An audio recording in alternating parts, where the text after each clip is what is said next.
നമ്മുടെ ഭരണഘടനാ ശില്പി ബി.ആർ. അംബേദ്കറിന്റെ ജന്മനാട്ടിലേക്ക് പോയി വരാം നമുക്ക്. മധ്യപ്രദേശിലെ ഇൻഡോറിനടുത്ത മൗലിൽ അംബേദ്കറിന്റെ ജന്മസ്ഥലത്ത് ഒരു സ്മാരകം പണിതിട്ടുണ്ട്. രാജ്യത്തിന്റെ പല കോണുകളിൽ നിന്ന് ആളുകൾ അംബേദ്കറിന്റെ ഓർമ്മകളിലേക്ക് നടന്നെത്തുകയാണ് ഇവിടെ. 12 മണിക്കൂറായിരുന്നു ഇന്ത്യയിലെ തൊഴിൽ സമയം. അത് 8 മണിക്കൂറാക്കണമെന്ന ആവശ്യം തുടർച്ചയായിട്ടുണ്ടായി. 1942 ഒരു തൊഴിലാളി സമ്മേളനത്തിൽ അംബേദ്കർ അവതരിപ്പിച്ച പ്രമേയത്തെ പിൻപറ്റിയാണ് പിന്നീട് ഇന്ത്യയിൽ തൊഴിൽ സമയം 8 മണിക്കൂറാക്കി കുറച്ചത്. ഇപ്പോൾ വീണ്ടും കുറേയേറെ മുതലാളിമാർ തൊഴിൽ സമയം 12 മണിക്കൂറാക്കണമെന്ന ആവശ്യം തുടർച്ചയായി ഉന്നയിക്കുന്നുണ്ട്. അതിൽ തൊഴിലാളികൾക്ക് ആശങ്കയുമുണ്ട്. ഈ സമയം അംബേദ്കറിലൂടെ നമുക്ക് വീണ്ടും സഞ്ചരിക്കാം, അദ്ദേഹം ജനിച്ച മണ്ണിലൂടെ.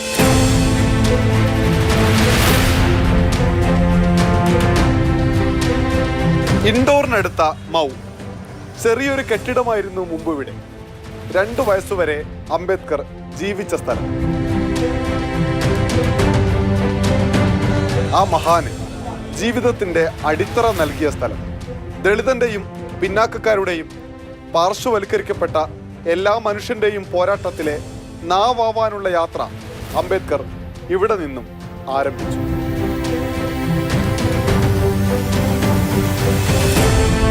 तो भारत का संविधान बनाया और उन्होंने जो लड़ाई लड़ी है वो दलितों, अनुसूचित जनजाति, पिछड़े वर्गों की लड़ाई, और उन्होंने तो वैसे देश के लिए लड़ाई लड़ी है उन्होंने.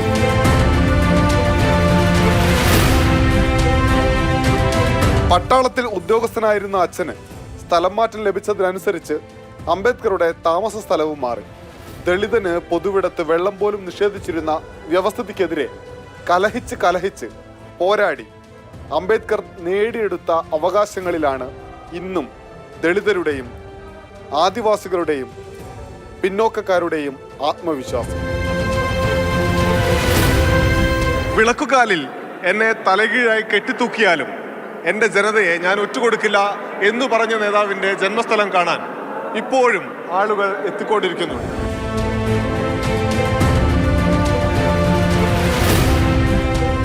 इसलिए क्योंकि उन्होंने हमें शिक्षा के लिए अवसर दिए, क्योंकि हमारे साथ बहुत अन्याय होता था, अछूत की स्थिति. हमें मानव के लिए मानव थे, लेकिन मानव का अधिकार प्राप्त नहीं था. इसलिए वो हमारे भगवान की तरह है. ഓക്കെ, ആളുകളൊക്കെ ഭഗവാനായിട്ടാണ് അംബേദ്കർ കാണുന്നത്.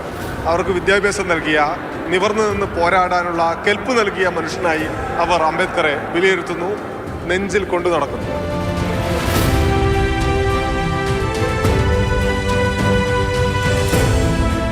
സമത്വവും സാഹോദര്യവും സ്വാതന്ത്ര്യവും എല്ലാ മനുഷ്യനും സാധ്യമാകാനുള്ള പോരാട്ടങ്ങളിലെ ജ്വലിക്കുന്ന നക്ഷത്രമാണ് അംബേദ്കർ.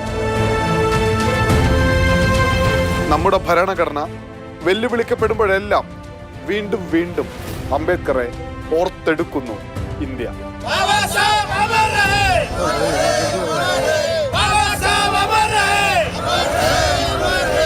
മുമ്പ് തള്ളിപ്പറഞ്ഞതിൽ ഒരു കൂട്ടരൊഴികെ ബാക്കി എല്ലാവരും ഇന്ന് ഇന്ത്യയിൽ രാഷ്ട്രീയം പറയുന്നത് അംബേദ്കറിനെ കൂടി ചേർത്ത് പിടിച്ചാണ്.